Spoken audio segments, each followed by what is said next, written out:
Friends, আজ আমি একটা অন্য বিষয় নিয়ে তোমাদের সাথে কথা বলছি। সেটা হলো মিডিল ক্লাস ফ্যামিলির চিন্তাধারা।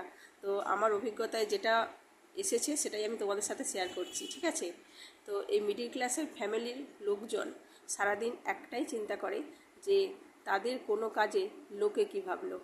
সারাদিন শুধু এটাই ভাবতে থাকে, আমি এটা করলাম, এটা খেলাম, এই জায়গাটা গেলাম, বা এই ড্রেসটা পরলাম, এটার পিছনে লোকে কি ভাবছে। আরে লোকে কি ভাবছে এটাই যদি তুমি সারাদিন ভাববে, তাহলে লোকের ভাবনা লোক কখন ভাববে? লোকের ভাবনা লোককে ভাবতে দাও, ঠিক আছে? আর এদের লাইফস্টাইলটা খুবই ছোট্ট, অল্প পরিসরের মধ্যে। আর এরা খুবই ছোট ছোট আশা নিয়ে থাকে।